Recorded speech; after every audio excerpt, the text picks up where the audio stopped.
세아가. 다 한 식구 아니니? 내 도련님 회사가 곧 부도나게 생겼잖니? 일단 이 아파트부터 팔아서 급한 불부터 끄자꾸나. 나중에 우리 민준이가 돈 벌면 2배로 쳐서 갚아줄 테니까. 그 말을 듣고 있을 때 나는 집주인인 나 자신을 위해 얼음물을 한 잔 따르고 있었다. 시어머니의 손에는 내가 잃어버렸던 인감도장이 쥐어져 있었고 그녀의 얼굴에는 너무나도 당연하다는 듯한 탐욕이 덕지덕지 묻어 있었다. 나는 픽 웃기만 할 뿐 아무 말도 하지 않았다. 다음 날 단꿈에 젖어있던 시댁 식구들의 손목에 경찰이 은팔찌를 채워줄 때 내 스마트폰은 하루 종일 윙윙대며 울려댔다. 107통의 전화라니? 참나, 전화를 받자 들려오는 건 단 한 문장뿐이었다. 여기는 서울 마포경찰서입니다. 조사에 협조해 주십시오. 당신들이 체면 따위 집어치우겠다면 나도 기꺼이 당신들에게 국가가 주는 콩밥을 먹여줄 수밖에. 자, 본격적인 이야기가 시작되기 전에 구독과 좋아요를 눌러주신다면 정말 감사하겠습니다. 이제 편안한 마음으로 제 이야기에 귀 기울여 주세요. 금고 문이 열려 있었다. 깜빡하고 덜 닫은 그런 애매한 상태가 아니었다. 90도로 쩍 벌어진 모양새가 꼭 아가리를 벌린 것 같았다. 나는 침실 옷장 앞에 서 있었다. 손에는 아직 편의점 비닐봉지를 든 채였다. 아이스 아메리카노의 플라스틱 컵 표면에서 물방울이 맺혀 바닥으로 떨어졌다. 뚝 하는 소리가 유난히 선명하게 울렸다. 금고 안에는 원래 3가지 물건이 있어야 했다. 아파트 등기권리증, 내 인감증명서, 그리고 결혼할 때 친정엄마가 보내준 순금 목걸이 하나. 그 목걸이는 그대로 있었다. 하지만 나머지 2개는 텅 비어 있었다. 나는 쭈그리고 앉아 금고 안으로 손을 쑥 집어넣어 더듬거렸다. 철판 내벽에 서늘한 감촉만 느껴질 뿐 아무것도 없었다. 이 금고의 비밀번호를 아는 사람은 단 2뿐이다. 나, 그리고 박민혁. 거실에서는 텔레비전 소리가 들려왔다. 예능 프로그램 속 누군가가 낄낄대며 웃고 있었다. 나는 금고 문을 닫고 일어섰다. 편의점 봉지를 달랑거리며 침실을 빠져나왔다. 박민혁은 소파에 푹 파묻혀 얼굴 앞으로 스마트폰을 치켜들고 있었다. 액정 불빛이 그의 턱 밑을 희스름하게 비췄다. 금고 안에 있던 거 어디 갔어? 그의 엄지손가락이 멈칫했다. 아주 찰나의 순간이었다. 무슨 소리야? 인감증명서랑 아파트 등기권리증 말이야. 난 안 건드렸는데 그는 스마트폰을 뒤집어 배 위에 엎어놓고 나를 올려다보았다. 하지만 그의 시선은 내 눈을 향하지 않았다. 그는 내 뒤편 혹은 벽에 있는 어떤 보이지 않는 점을 응시하고 있었다.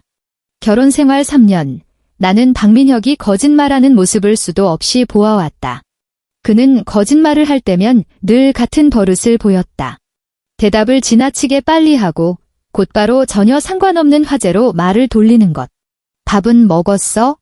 점심에 엄마가 삼계탕 끓여서 갖다 주셨어. 냉장고에 넣어놨다. 역시나. 인감증명서, 지난달에 새로 발급받은 거야. 내가 말했다. 당신 정말 안 건드린 거 확실해? 지원아, 내가 안 건드렸다면 안 건드린 거지. 당신이 딴 데 둔 거 아니야. 그제야 그가 나를 쳐다보았다. 하지만 그 눈빛은 떳떳함이 아니라 재촉에 가까웠다. 이 대화를 빨리 끝내버리자는 재촉. 나는 화제를 넘기지 않았다. 하지만 더 캐묻지도 않았다. 주방으로 들어간 나는 싱크대 상판 위에 아이스 아메리카노를 내려놓고 스마트폰을 켰다. 그리고 부동산 정보 앱에 접속했다. 아무런 논리적인 이유도 없었다. 그저 본능적인 직감이었다. 길을 걷다 문득 누군가 뒤따라오는 것 같은 오싹함에 이유도 모른 채 발걸음이 절로 빨라지는 그런 기분. 검색창에 우리 아파트 주소를 입력했다. 마포구 합정동. 검색 결과가 화면에 떴을 때 주방 수전에서 물방울이 떨어졌다. 뚝, 뚝, 뚝 나는 화면에 뜬 그 글줄을 뚫어지게 바라보았다. 물방울 떨어지는 소리가 마치 누군가 망치로 내 관자놀이를 내리치는 것처럼 귓가에 쾅쾅 울려 퍼졌다. 내 아파트. 급매물로 등록되어 있었다. 호가는 시세보다 2억 원이나 낮았다. 비고란에는 이렇게 적혀 있었다. 집주인 급전 필요, 현금 거래만 가능, 즉시 계약 요망. 나는 스마트폰을 뒤집어 싱크대 상판 위에 엎어두었다. 조금 전 거실에서 박민혁이 했던 행동과 똑같았다. 주방의 따뜻한 노란색 조명이 하얀 대리석 상판을 비추고 있었고 모든 것이 너무나도 평온해 보였다. 냉장고는 우뭉거리는 백색 소음을 내고 있었고 수전에서는 여전히 물이 뚝뚝 떨어졌다. 거실에서 박민혁은 채널을 돌려 프로야구 중계를 보기 시작했다. 다음 날 나는 회사에 연차를 냈다. 박민혁에게도 회사에도 진짜 이유는 말하지 않았다. 사유서에는 그저 개인 사정이라고만 적었다. 로펌에서 7년째 행정실장으로 일하고 있으니 내 연차는 내가 결제하면 그만이었다. 아무도 토를 달지 않았다. 오전 10시 나는 합정동의 그 공인중개사 사무소 문 앞에 서 있었다. 유리문에는 매물 정보가 빼곡하게 붙어 있었다. 노란색 종이 위에 검은색 매직으로 면적, 층수, 가격이 투박하게 적혀 있었다. 나는 그 수많은 종이들 틈에서 내 집을 찾아냈다. 합정동 땡땡 아파트, 84제곱미터, 8층, 금매. 내 집이 유리문에 떡하니 붙어 옆 동네 반지하 전세 매물과 나란히 걸려 있었다. 문을 밀고 들어가자 맑은 풍경 소리가 딸랑 하고 울렸다. 어서 오세요. 앉으시죠. 40 중반쯤 되어 보이는 중개사는 정장 재킷 안에 골프용 티셔츠를 받쳐 입고 있었다. 여기 밖에 붙어있는 합정동 아파트 급매물 말인데요. 나는 자리에 앉으며 최대한 평온한 목소리로 물었다. 집 좀 볼 수 있을까요? 아, 그 매물이요. 그는 서랍을 열어 서류철을 뒤적였다. 그건 오늘 오후에 집주인 가족분이 오셔서 가계약금 받기로 이미 얘기가 다 끝난 상태라서요. 만약 정말 의향이 있으시면 결정을 좀 서두르셔야. 가족이요? 네, 집주인 어머니요. 집주인 본인은 지금 해외 출장 중이라서 어머니한테 모든 걸 위임했다고 하시더라고요. 내 손톱이 손바닥을 파고들었다. 해외 출장 중이라는 그 집주인은 오늘 아침 쓰레기를 버리러 갈 때도 삼선 슬리퍼를 질질 끌고 나갔다. 그럼 제가 여기서 좀 기다려도 될까요? 만약 오늘 오신다는 매수인이 계약을 안 하시면 제가 집을 좀 보고 싶어서요. 중개사는 고개를 끄덕였다.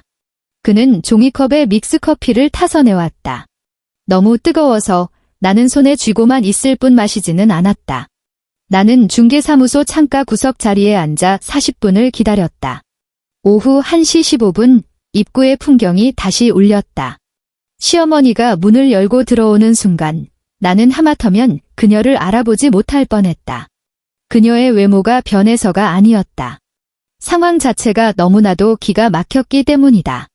그녀는 내가 수십 번도 더 보았던 그 낡은 베이지색 트렌치 코트를 입고 역시나 수없이 봤던 그 갈색 가죽 가방을 들고 있었다. 하지만 그녀의 얼굴에 떠오른 표정은 내가 단 한 번도 본 적 없는 것이었다. 넉살 좋고 능수능란하며 마치 이런 일을 수백 번은 해본 사람 같았다. 김 사장님, 나왔어요. 그녀는 중개사를 향해 손을 흔들며 아주 자연스럽게 테이블 앞에 마주 앉았다. 그녀의 뒤를 따라 들어온 50대 부부가 아마도 매수인인 듯 했다. 여자는 두툼한 패딩 조끼를 입고 있었고 남자의 손에는 묵직한 서류 봉투가 들려 있었다. 나는 고개를 숙이고 스마트폰을 보는 척했다. 시어머니는 나를 전혀 눈치채지 못했다. 사무소 자체가 크진 않았지만 내가 앉은 자리가 캐비닛 뒤쪽 구석이었기 때문이다. 자, 이거 위임장. 시어머니가 가방에서 서류 한 장을 꺼내 중개사에게 건넸다. 중개사는 훑어보더니 고개를 끄덕였다. 위임인이 따님이신 거죠?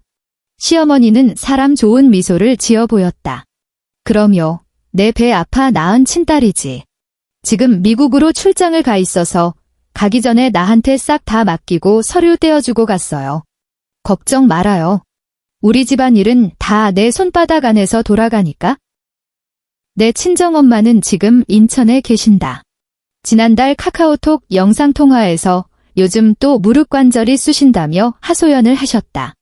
그런데 3년 동안 내가 어머니라고 불렀던 저 여자가 지금 나에게서 불과 3m 떨어진 곳에 앉아 위조된 위임장을 들이밀며 내 친정엄마 행세를 하고 있었다. 내 집을 팔아치우기 위해서. 매수인 남자가 봉투를 열었다. 5만 원권 돈다발이었다. 그가 돈을 세기 시작했다. 나는 스마트폰에 녹음기를 켜고 무릎 위에 올려두었다. 그러고는 카메라 앱을 실행해 메신저를 하는 척하며 렌즈를 테이블 위 위임장 쪽으로 향하게 했다. 가계약금으로 2천만 원 먼저 입금하시고 잔금은 소유권 이전 등기하는 날 한 번에 치르시는 겁니다. 중개사가 절차를 설명했다. 시어머니는 연신 고개를 끄덕이며 테이블 위를 손가락으로 톡톡 두드렸다. 박자가 꽤 빨랐다. 나는 저 손가락 리듬을 너무나도 잘 안다. 명절마다 박민혁을 달달 볶아 시동생에게 돈을 붙이게 만들 때 딱 저 리듬으로 상을 두들겼다. 매수인의 아내가 슬쩍 끼어들었다. 근데 집값이 좀 많이 싼 것 같은데 주변 시세보다 꽤 낫네요. 아유, 급전이 필요해서 그렇지. 시어머니가 목소리를 낮췄지만 내 귀에는 또렷하게 들렸다. 집안에 좀 급한 일이 생겨서 돈을 빨리 돌려야 되거든요. 그래서 가격을 좀 후려친 거예요. 사모님 아시잖아요. 이런 알짜배기 기회 흔치 않은 거. 나는 스마트폰을 주머니에 챙겨 넣고 자리에서 일어났다. 조용히 중개사무소를 빠져나왔다. 풍경 소리가 짤랑 하고 작게 울렸지만 아무도 나를 돌아보지 않았다. 바깥바람이 매서웠다.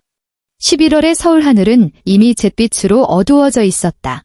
인도의 우두커니 선나는 내 손이 덜덜 떨리고 있다는 걸 깨달았다. 추위 때문이 아니었다. 나는 길모퉁이 카페로 들어가 자리를 잡고 입에도 대지 않을 따뜻한 라테 한 잔을 시켰다. 그리고 어딘가로 전화를 걸었다. 박민혁이 아니었다. 로펌에서 일하며 알게 된 형사사건 전문 최 변호사님이었다. 신호음이 3번 울렸다. 최 변호사님, 저 김지원입니다. 사건 하나 의뢰하려고요. 남의 일이 아니라 제 일입니다. 그날 저녁 집에 돌아왔을 때 박민혁은 이미 저녁상을 차려놓은 상태였다. 이것부터가 비정상이었다.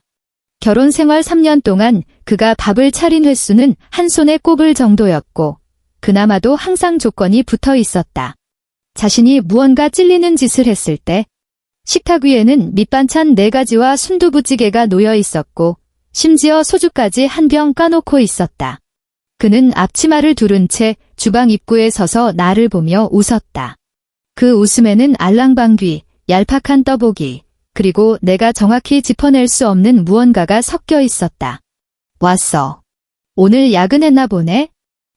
나는 슬리퍼를 갈아 신고 식탁 앞에 앉았다. 그가 내 잔에 소주를 따랐다. 나는 마시지 않았다. 젓가락으로 두부를 조금 떠서 입에 넣었다. 순두부찌개는 소태처럼 짰다. 지원아. 올 것이 왔다. 왜? 그는 내 맞은편에 앉아 양손을 식탁 위에 올린 채 깍지를 꼈다. 저 자세도 익숙했다. 예전에 시동생 박민준을 돕겠다며 나에게 돈을 빌려달라고 입을 뗐을 때 짓던 바로 그 자세였다. 당신한테 상의할 게 좀 있는데? 말해봐. 민준이 회사가 요새 영 안 좋은가 봐에 그의 목소리가 기어 들어갔다. 행여나 이웃집에서 들을까 봐 겁내는 사람처럼. 엄마가 그러시는데 우리 아파트 좀 담보로 잡아서 융통 좀 하면 안 되냐고 하시네. 팔자는 게 아니라 잠깐만 쓰는 거야. 민준이 형편 좀 풀리면 바로 갚겠대. 잠깐만 쓰는 거. 로펌에서 7년을 일하며 이런 쓰레기 같은 변명을 질리도록 들어왔다. 잠깐만 빌리겠다. 여기 사인만 먼저 해라. 금방 갚겠다. 이런 말에 속아 넘어간 사람들은 결국 하나같이 로펌 회의실에 앉아 변호사를 붙잡고 오열했다. 어떻게 쓴다는 건데? 내가 물었다. 그게 일단 담보대출을 받아서 목돈을 좀 빼자는 거지? 그는 새빨간 거짓말을 하고 있었다. 대출이 아니라 매매였다. 내가 오늘 오후에 두 눈으로 똑똑히 보지 않았는가. 하지만 나는 당장 그의 거짓말을 들쑤시지 않았다. 지원아, 내 동생 회사가 진짜 부도 직전이야. 엄마가 그냥 아파트 잠깐만 돌려 쓰자고 하시니까 우리 당분간 전세로 들어가 살자. 전세도 괜찮잖아. 민준이 형편 풀리면 그때 가서 더 큰 평수로 이사하면 되고 그는 계속 나불거렸다. 나는 젓가락을 내려놓았다. 당신도 한통속이야? 그의 목소리가 뚝 끊겼다.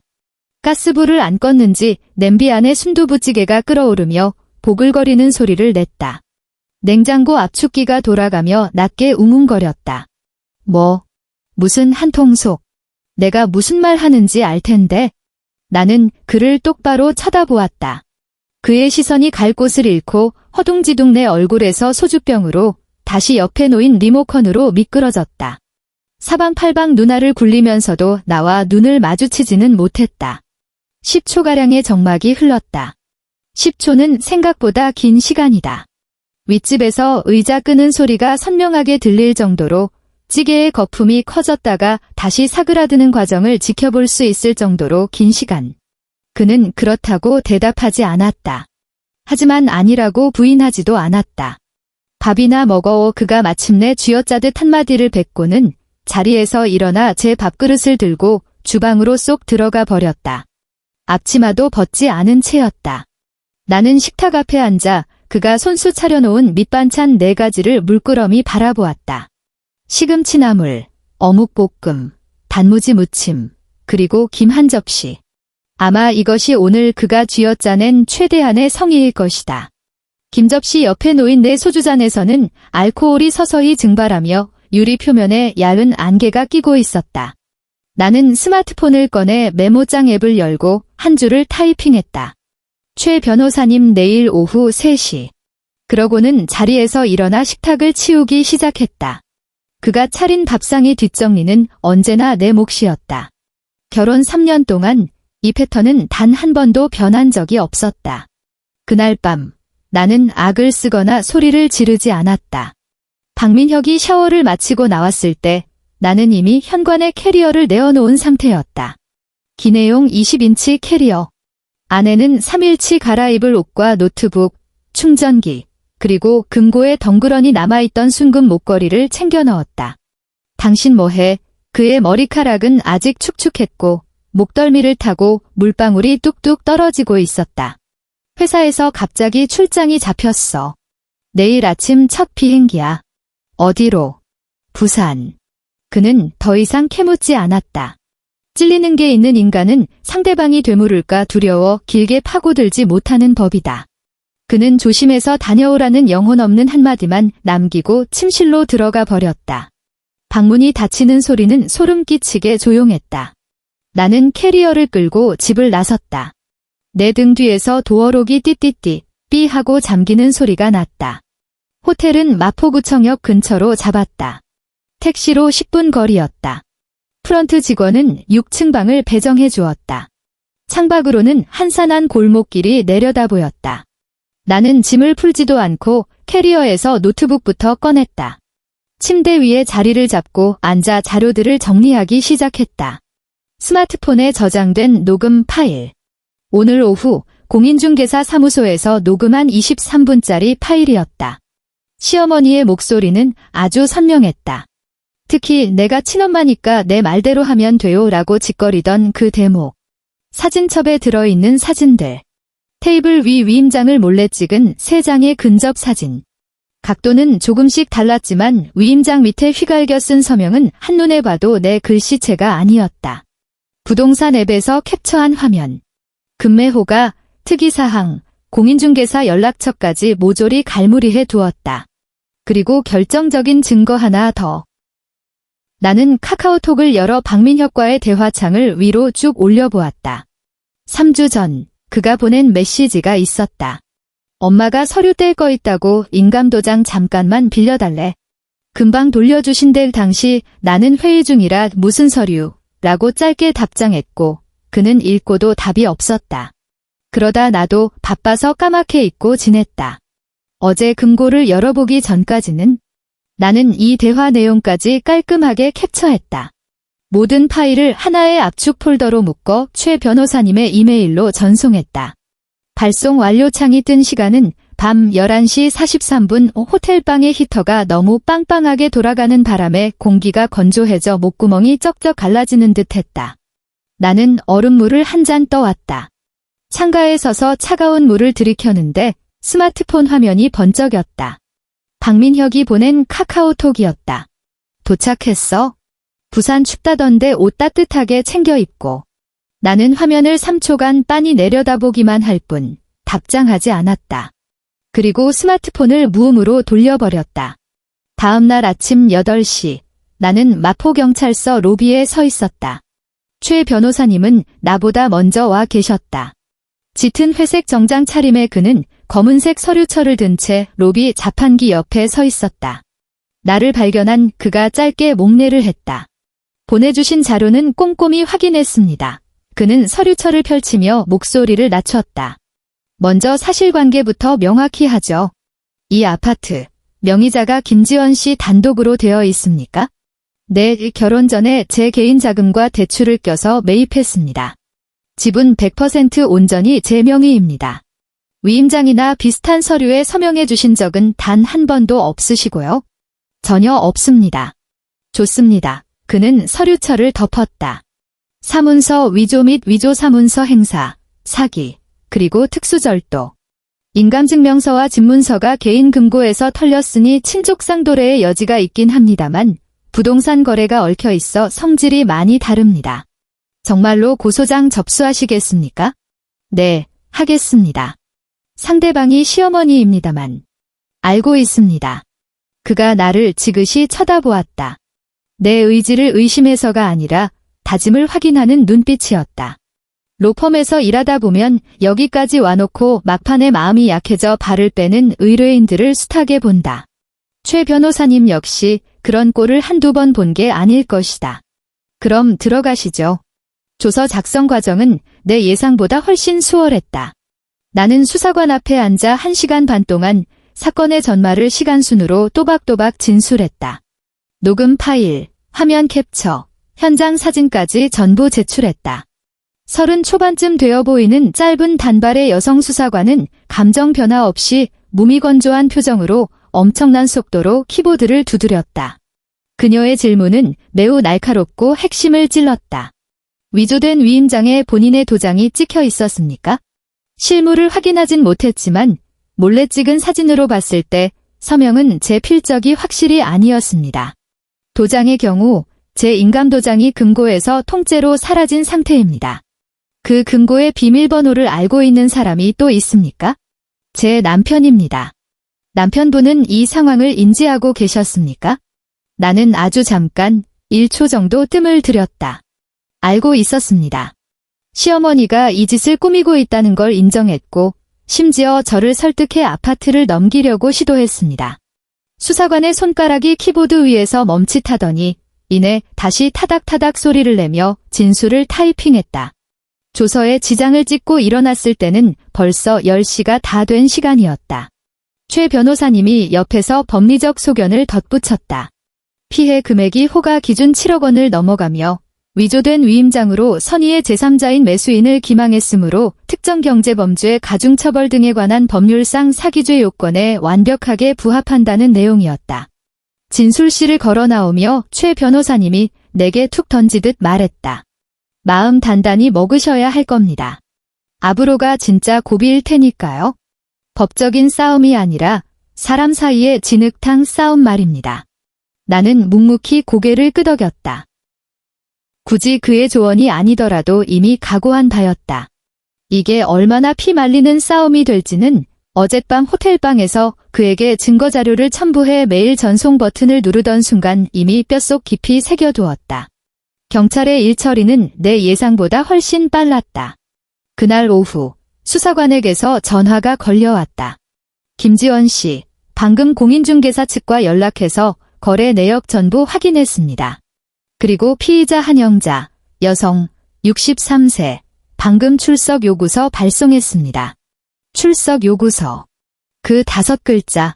나는 전화를 끊고 호텔 창가에 서서 내려다보았다. 맞은편 빌라 골목으로 배달 라이더가 배달의 민족 봉투를 문고리에 걸어두고 가는 모습이 눈에 들어왔다. 그리고 내 스마트폰이 미친 듯이 발작하기 시작했다. 첫 번째 전화. 박민혁. 나는 받지 않았다. 두 번째 전화. 또다시 박민혁. 안 받았다. 세 번째 전화. 시동생 박민준.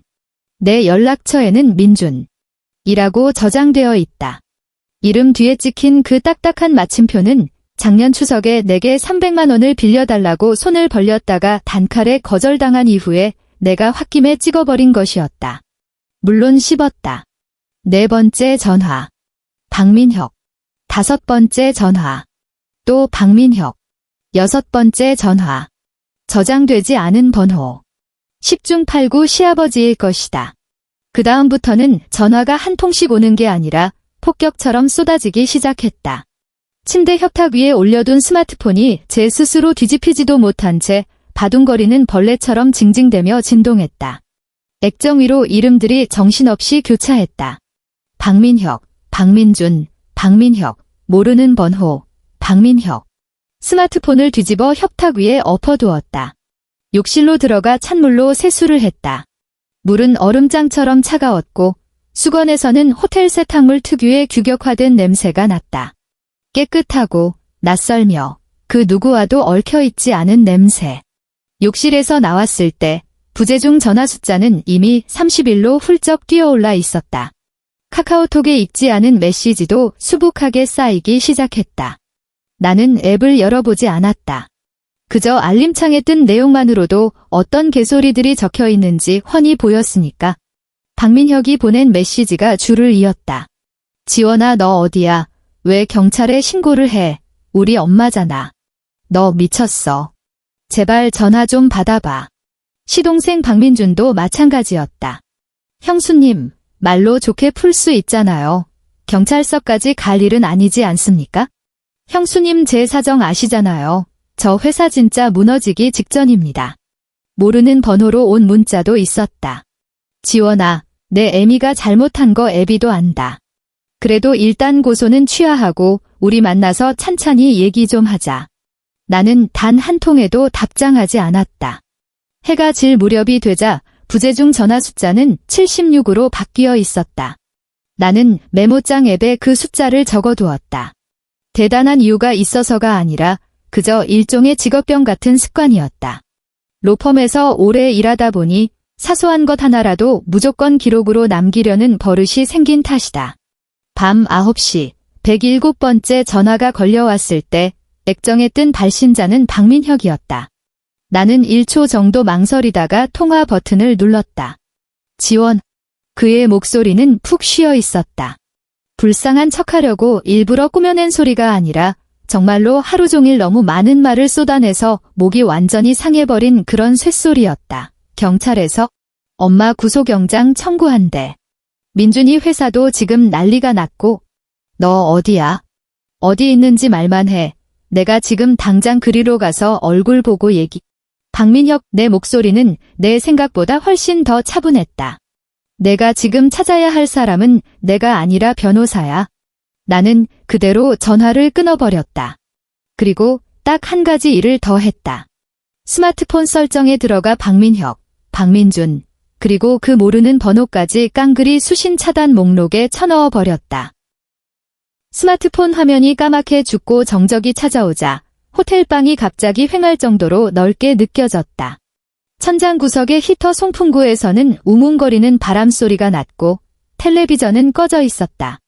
굳게 닫힌 암막 커튼 틈새로 가로등의 주황색 불빛이 가느다란 선을 그리며 새어 들어왔다. 침대 가장자리에 걸터 앉은 나는 내 손이 더 이상 떨리지 않는다는 걸 깨달았다. 어제 오후 공인중개사 사무소 문을 열고 들어오던 시어머니의 모습을 본 그 순간부터 내내 덜덜 떨리던 손이었다. 이제는 떨리지 않았다. 나는 일어나서 얼음물을 한 잔 가득 따라 단숨에 들이켰다. 3일 뒤 최 변호사님에게서 경찰서로 한번 나오라는 연락이 왔다. 시어머니 측 변호사한테서 연락이 왔습니다. 전화기 너머로 그가 말했다. 합의를 하고 싶다네요. 그래도 김지원 씨가 직접 현장에 오셔서 들어보시는 게 좋을 것 같습니다. 직접 현장에 와서 들어보라. 나는 그가 입 밖으로 꺼내지 않은 숨은 뜻을 단박에 알아차렸다. 그곳에 시어머니가 있을 거라는 뜻을. 마포경찰서에 도착했을 때 복도의 공기에서는 특유의 냄새가 났다. 싸구려 데코타일 바닥재와 에어컨 순환기가 섞인 퀴퀴한 냄새. 로펌과는 달리 이곳의 형광등은 훨씬 더 하얗고 비현실적일 만큼 창백했다. 최 변호사님은 조사실 문 앞에서 나를 기다리고 있었다. 그가 살짝 고개를 옆으로 비키자 반쯤 열린 문틈으로 안쪽 상황이 눈에 들어왔다. 시어머니는 의자에 앉아 있었고 그 옆에는 처음 보는 남자 변호사가 서 있었다. 시아버지는 구석진 자리에 등을 구부정하게 만 채 두 손을 무릎 위에 가지런히 올려두고 있었다. 그리고 시어머니 등 뒤에 선 박민혁의 얼굴은 시뻘건 흑빛이었다. 내가 안으로 발을 들이는 순간 시어머니가 고개를 번쩍 치켜들었다. 그녀의 얼굴에 어떤 표정이 떠오를지 나는 참 여러 가지로 상상했었다. 분노, 억울함, 불쌍한 척 연기하기, 혹은 눈물. 하지만 막상 마주한 그녀의 표정은 내 예상 시나리오에 없던 것이었다. 그것은 증오였다. 그 어떤 가림막도 없는 날 것 그대로의 노골적인 증오. 입술은 일자로 꾹 다물려 있었고 턱의 교근이 실룩거렸다. 그녀가 의자를 박차고 일어났다. 너 인연. 그녀가 나를 향해 한 발짝 성큼 다가섰다. 옆에 있던 변호사가 손을 뻗어 제지하려 했지만 그녀는 그 손을 거칠게 뿌리쳤다. 이 독사 같은 년. 그녀의 악다구니가 좁은 조사실 벽을 쾅쾅 때리며 울려 퍼졌다. 평소 말하던 톤보다 적어도 한 옥타브는 더 높은 귀를 찢는 듯한 쇳소리였다. 내가 감히 시어미를 감방에 쳐넣으려 들어? 천하의 몹쓸 년, 내년 양심은 걔가 물어갔냐? 내가 뼈 빠지게 고생해서 키운 내 아들한테 시집와서 3년 동안 김장 배추 한 포기 절여본 적 없는 년이? 담당 수사관이 책상 뒤에서 자리에서 일어났다. 조용히 하세요. 여긴 경찰서 조사실이지 댁들 안방이 아닙니다. 하지만 시어머니의 입은 멈추지 않았다. 그녀의 삿대질하는 손끝에는 내가 익히 아는 그 촌스러운 장밋빛 매니큐어가 칠해져 있었다. 내가 이 짓을 누구 좋으라고 한 건 줄 알아? 다 우리 집안 살리자고 한 짓 아니야. 민준이 회사가 부도나면 우리 집안 꼴이 뭐가 되냐고. 굴러들어온 돌주제에 어딜 감히. 어머니 유 수사관의 목소리에 뼈가 실렸다. 자꾸 이러시면 퇴실 조치하겠습니다. 협조하십시오. 시어머니의 입이 마침내 닫혔다. 하지만 그녀의 핏발선 눈은 나를 뚫어지게 노려보고 있었다. 지난 3년 동안 밥상머리에서 수백 번은 겪었던 그 경멸 어린 눈빛의 축소판이 지금은 전등가들 벗겨낸 백열전구처럼 무지막지하게 커져서 내 눈을 찔러댔다. 곁에 섰던 최 변호사님이 입을 열었다. 아주 무미건조한 톤이었다. 저희가 오기 전에 피의자 측 변호인께서 합의안을 제안하셨다고 들었습니다. 구체적인 내용이 어떻게 됩니까? 시어머니 측 변호사가 헛기침을 하더니 서류를 펼쳤다. 피의자 한영자 씨는 절취한 인감도장 및 관련 서류 일체를 반환하고 해당 부동산 거래를 전면 취소함과 동시에 피해자에게 정신적 피해보상금으로 3천만 원을 지급할 의향이 있습니다. 그 조건으로 피해자 측의 고소 취하를 요청하는 바이며 이 사건 공소 제기되는 사건입니다. 최 변호사님이 상대의 말을 싹둑 잘랐다. 목소리는 크지 않았지만 칼끝처럼 예리했다. 사문서 위조 및 사기죄는 친고죄가 아닙니다. 피해자가 일방적으로 고소를 취하한다고 덮어지는 문제가 아니라는 거 선배님이 저보다 더 잘 아시지 않습니까? 시어머니 측 변호사의 손가락이 서류 위에서 멈칫했다. 나는 시어머니 의자 뒤에 서 있던 박민혁이 움찔하는 것을 놓치지 않았다. 그가 앞으로 반 발짝 나섰다. 지원. 그의 목소리는 눈치를 보며 살금살금 기어 들어가는 소리였다. 너무나도 익숙했다. 자기가 사고를 쳐놓고 수습하려 들 때마다 내던 딱 그 비굴한 목소리. 이번 일. 그래, 엄마가 잘못하신 거 맞아. 그래도 이건 어디까지나 집안일이잖아. 우리 식구들끼리 문 닫아 걸고 조용히 해결하면 안 될까? 너 이렇게 굳이 경찰까지 부르고 엄마 구속이라도 되면 동네 창피해서 어떻게 얼굴을 들고 다녀. 나는 그를 쳐다보았다. 그의 눈이 마침내 내 눈과 마주쳤다. 시선을 피하지 않았다. 그 속에는 비참한 애원이 담겨 있었다. 집안일, 내 입에서 흘러나온 목소리가 내 귀에 들렸다. 높지도 낮지도 않은 조사실의 하얀 형광등 불빛 아래서 듣기엔 내 것인가 싶을 정도로 낯선 목소리였다. 내 엄마가 내 도장이랑 등기권리증을 훔치고 위임장을 위조하고 우리 친정엄마 행세까지 해가며 내 명의로 된 아파트를 생판남한테 팔아넘기려 했어. 가계약금까지 이미 챙겼고 매수인은 그걸 철석같이 믿고 있다고. 내가 어제 부동산에 들이닥치지 않았다면 당장 다음 달에 그 집은 내 소유가 아니었어. 나는 딱 1초간 숨을 골랐다. 이게 집안일이라고? 박민혁의 입술이 달싹거렸다. 나는 그가 무슨 말이든 하기를 기다렸다. 그럴싸한 변명, 뼈저린 사과, 아니면 차라리 내 속을 확 뒤집어 놓을 막말이라도 좋았다. 하지만 그는 그저 고개를 푹 수그릴 뿐이었다. 그리고 수사관님, 한 가지 더 짚고 넘어갈 게 있습니다. 나는 수사관을 향해 고개를 돌렸다. 매수인 측이요. 가계약금을 건넨 그 부부 말입니다. 그분들도 철저히 기망당했습니다. 시어머니는 위조된 위임장을 들이밀며 시세보다 터무니없이 싼 가격으로 미끼를 던졌고 2천만 원을 가계약금으로 받아 챙겼죠. 그 돈 지금 어디 있습니까? 조사실 안에 1, 2초간 무거운 정적이 내려앉았다. 시어머니의 변호사가 당황한 듯 서류를 펄럭였다. 그게 제 의뢰인의 진술에 따르면 해당 가계약금은 집안의 긴급한 자금 융통에 쓰였다고.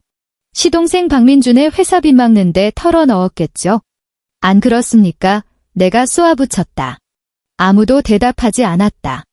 하지만 구석에 쭈그려 있던 시아버지의 어깨가 눈에 띄게 움츠러들었다. 그 매수인이 피 같은 돈으로 건넨 2천만 원이 시동생 회사 구멍 막는 데 쓰였다는 거이 나는 여전히 높낮이 없는 평온한 목소리로 쐐기를 박았다. 그분들도 아셔야죠. 그분들도 엄연히 권리를 침해당했고 고소할 자격이 있으니까요. 내 말이 떨어지는 순간 시어머니의 안면 근육이 묘하게 일그러졌다. 시퍼렇던 분노가 썰물처럼 빠져나가고 그 자리에 말로 설명하기 힘든 무언가가 들러붙었다. 단순한 공포가 아니었다. 공포보다 훨씬 더 복잡하고 끈적한 감정. 그녀의 입꼬리가 파르르 떨리며 밑으로 처졌고 팔자주름이 한층 더 깊게 파였다. 그녀는 더 이상 나에게 욕을 퍼붓지 못했다. 매수인 측의 반응은 내 예상보다 훨씬 빠르고 맹렬했다. 최 변호사님이 상황을 귀띔해주자마자 매수인 부부는 이튿날 곧바로 경찰서로 들이닥쳤다. 나는 조사실 앞복도에서 그 남자를 마주쳤다. 며칠 전 공인중개사 사무소에서 5만 원권 돈다발을 세던 바로 그 남자였다. 나를 발견한 그는 멈칫하더니 이내 내 얼굴을 알아봤다. 그쪽이 진짜 집주인 되십니까? 네, 맞습니다. 저는 단 한 번도 누구에게 제 아파트를 팔아달라고 위임한 적이 없습니다. 어떤 형태의 위임장에도 서명한 적 없고요.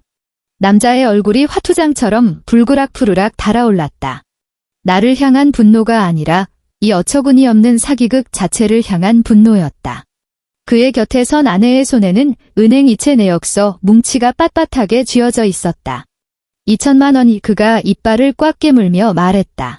내가 2천만 원을 현찰로 그 여자 손에 쥐어줬소. 지가 친정엄마라고 딸내미한테 다 위임받았다고 어찌나 능구렁이처럼 굴던지. 제 친정엄마가 아니라 시어머니입니다. 내가 단호하게 정정했다. 어머니가 사장님 부부를 상대로 사기를 치신 겁니다. 제가 알기로 사장님이 건네신 그 2천만 원은 이미 시동생 회사 빚막는데 고스란히 들어가 버렸습니다. 남자는 몇 초간 허공을 노려보며 숨을 헐떡이더니 거칠게 조사실 문을 열고 들어가 고소장을 추가로 접수했다. 나는 복도 대기석에 잠시 앉아 있었다. 플라스틱 의자는 딱딱했고 등을 기대자 서늘한 냉기가 스며들었다. 복도 끝에 있는 캔 음료 자판기에서 지속적으로 낮게 웅웅거리는 모터 소리가 났다. 조사를 마친 최 변호사님이 나와 내 옆자리에 앉았다. 매수인 측에서 고소장 추가했습니다. 이제 사기죄 피해자는 둘입니다. 김지원 씨, 그리고 저 매수인 부부. 시어머니 상황이 아주 절망적으로 돌아가네요. 그렇군요. 그리고 하나 더 있습니다. 그가 스마트폰을 켜서 문자 메시지 하나를 보여주었다. 검찰 쪽에서 시어머니의 자금 흐름을 들여다보고 있답니다. 시동생 회사법인 계좌로 거액의 수상한 돈이 흘러들어간 정황이 포착됐는데 시어머니가 가계약금을 가로챈 시기와 정확히 맞아떨어진다는군요. 검찰에서는 자금 세탁 의혹까지 두고 있어서 벌써 그 회사에 세무조사 들어갔답니다.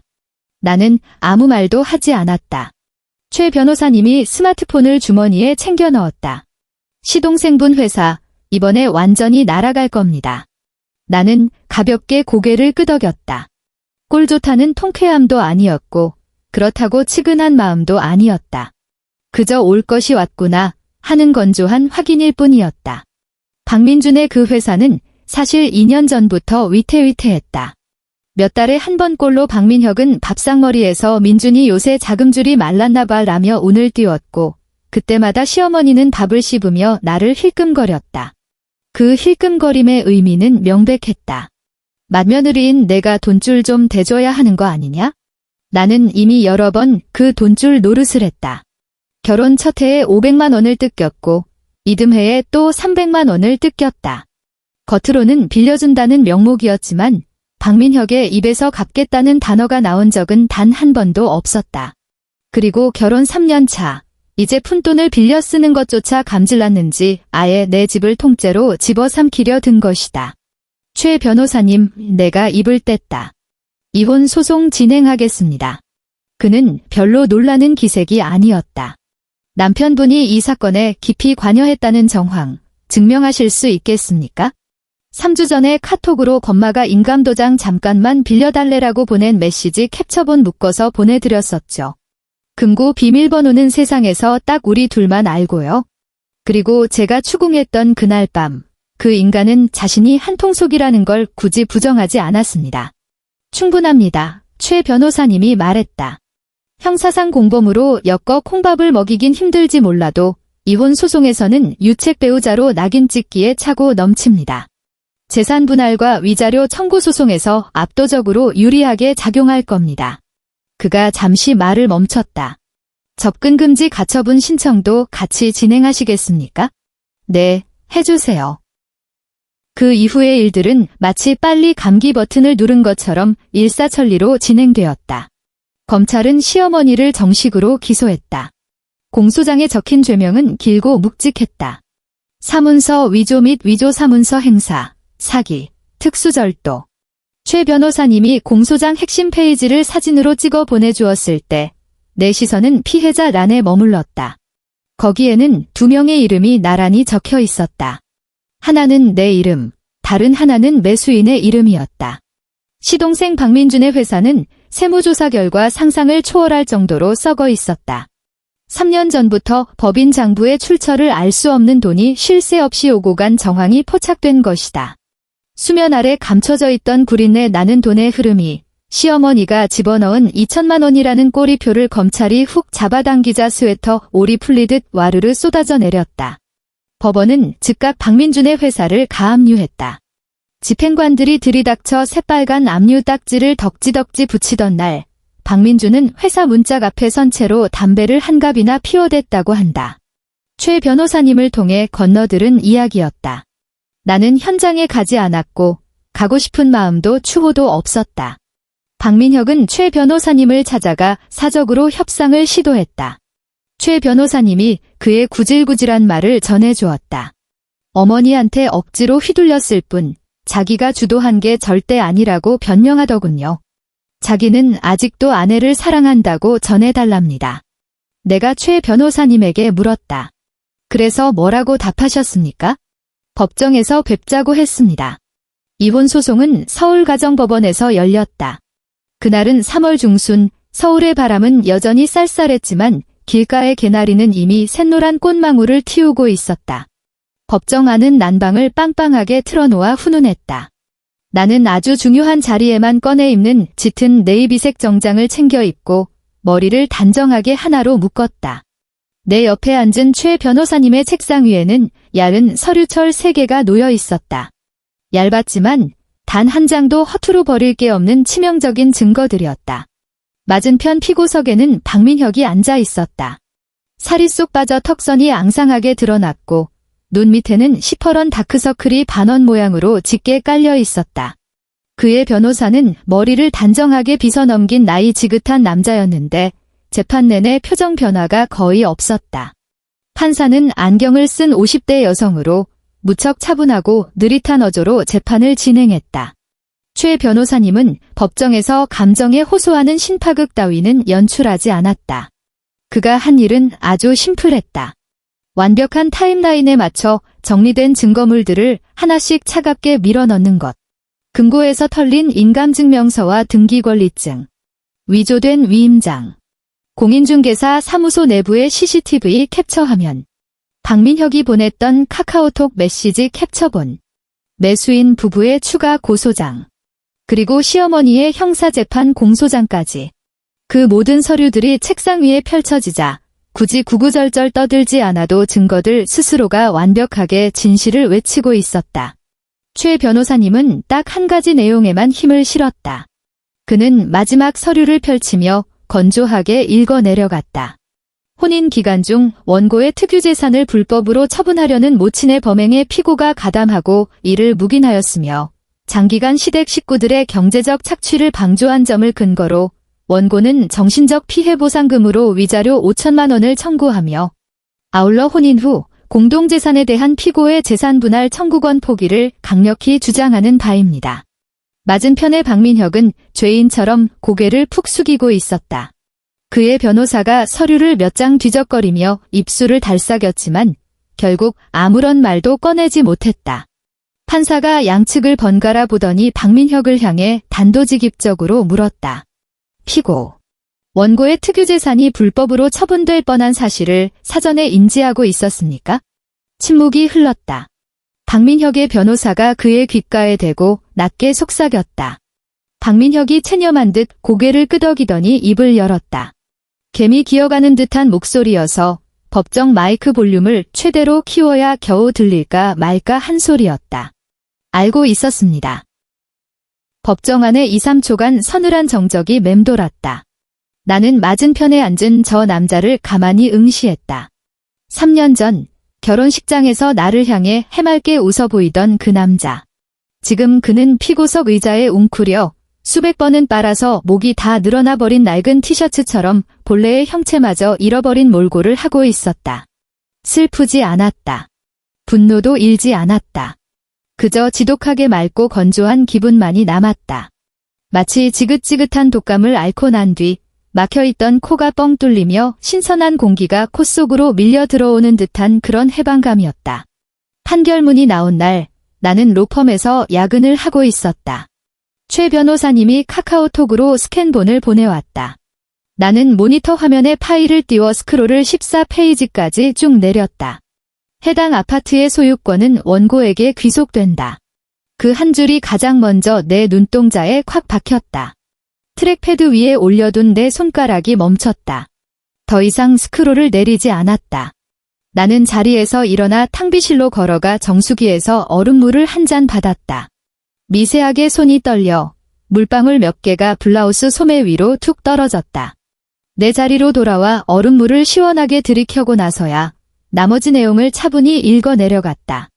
시어머니의 형사재판 판결은 이미 며칠 전에 떨어졌다. 온갖 혐의가 병합되어 얄짤없는 실형이 선고되었다. 전에 최 변호사님이 예상 형량을 귀띔해준 적이 있는데 실제 선고량은 그 예상치에서도 꽤나 높은 쪽으로 튀었다. 구체적으로 징역 몇 년이 나왔는지는 기억나지 않고 굳이 내 뇌 용량을 낭비해 기억하고 싶지도 않았다. 시동생의 회사는 철저하게 박살이 났다. 국세청에서 파헤친 비리는 고작 2천만 원짜리 가계약금의 흐름 정도가 아니었다. 그는 평생 갚아도 못 갚을 빚더미에 깔렸다. 법인 명의의 채무에 제 이름 석자를 팔아 끌어다 쓴 빚까지 얽혀 있었다. 최 변호사님은 그의 상태를 두고 아주 섬뜩하고도 정확한 표현을 썼다. 그 인간, 이제 법적으로는 투명 인간이나 다름없습니다. 박민혁은 범행 사실을 묵인하고 동조한 유책 배우자로 완벽하게 낙인 찍혔다. 위자료 액수는 내가 청구한 금액에서 약간 깎이긴 했지만 판사는 혼인 기간 동안 그가 내 고유 재산에 끼친 중대한 침해 행위를 모두 인정했다. 그 덕분에 재산 분할 기여도 산정에서 나에게 압도적으로 유리한 결과가 나왔다. 아주 깔끔하게 요약하자면 그 인간은 내게서 단돈 10원 한 장 뜯어가지 못했다는 뜻이다. 그가 내게 마지막으로 연락을 취해온 건 판결문이 송달된 지 3일째 되던 날이었다. 전화를 걸거나 카카오톡을 보낸 건 아니었다. 어차피 접근 금지 명령이 떨어진 상태라 그가 나에게 직접 연락할 수 있는 모든 루트는 완벽하게 차단되어 있었다. 그는 겹지인 한 명을 통해 내게 딱 한마디를 전해왔다. 정말 미안했다고 전해줘. 중간에서 그 말을 전하는 지인의 목소리는 꽤나 난처하고 뻘쭘해 보였다. 나는 그저 달았어 하고 담백하게 전화를 끊었다. 미안해. 그 세 글자.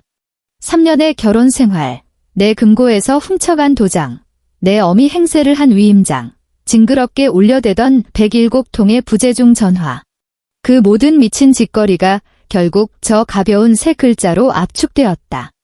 문자 메시지 하나 띡 보내기엔 딱 알맞은 분량이겠지만 내 인생에 냈던 흉터의 균열을 메우기엔 턱없이 가벼운 조각이었다. 1년 뒤 어느 날 밤, 나는 마포구 합정동 아파트 거실 소파에 앉아 있다. 그렇다. 팔려나가지 않고 온전히 내 것으로 남은 바로 그 아파트다. 현관 도어록은 최고급형으로 싹 바꿨다. 새로운 비밀번호는 이 세상에서 오직 나 혼자만 안다. 거실 조명은 절반만 켜두었다. 구석에 놓인 스탠드 조명에서 새어나오는 따뜻한 노란빛이 마루 위에 드리워져 마치 고요하고 자그마한 물웅덩이 같았다. 통유리창의 커튼은 걷어두었다. 창밖으로는 한강의 야경이 파노라마처럼 펼쳐져 있었다. 검은 강물 위로 유람선의 불빛 몇 개가 느릿느릿 흘러가고 있었고 저 멀리 대교를 수놓은 하얀 조명들이 띠를 두른 채 반짝였다. 냉장고 안은 오롯이 내 돈으로 산 식재료들로 채워져 있고 밑반찬도 내 입맛에 맞게 직접 무쳤다. 비록 반찬 가짓수가 단출하게 2접시뿐일지라도 그걸 두고 며느리 돌이 운운하며 나를 검열할 사람은 아무도 없다. 보일러가 돌아가 바닥은 기분 좋게 훈훈하다. 나는 소파에 깊숙이 등을 기대고 무릎 위에 노트북을 올려놓은 채 내일 있을 회의 자료를 넘겨보고 있다. 노트북 옆 작은 테이블 위에는 내가 제일 좋아하는 얼음물이 담긴 유리잔이 놓여 있고 표면에는 송글송글 촘촘한 물방울이 맺혀 있다. 아주 고요하다. 위층에서 쿵쾅거리는 발소리도 들리지 않는다. 현관 밖에서 누군가 불쑥 비밀번호를 누르고 침입할 일도 영영 없다. 소파 테이블 위에 얌전히 놓인 스마트폰의 까만 액정은 미동조차 없다. 나는 노트북을 덮고 자리에서 일어나 창가로 다가섰다. 11월의 밤 공기를 머금은 한강은 스스로 화려한 빛을 내지 않았다. 그저 묵묵히 그 자리에 어둡고 아득하게 넓은 품으로 끊임없이 흘러갈 뿐이다. 나는 벽면의 보일러 온도를 2도쯤 더 올렸다. 그리고 다시 소파로 돌아와 차가운 얼음물을 한 모금 깊게 들이켰다. 이상으로 이야기를 마칩니다. 끝까지 들어주셔서 감사합니다. 저희 채널의 구독과 좋아요 잊지 마시고요. 그럼 다음 영상에서 뵙겠습니다.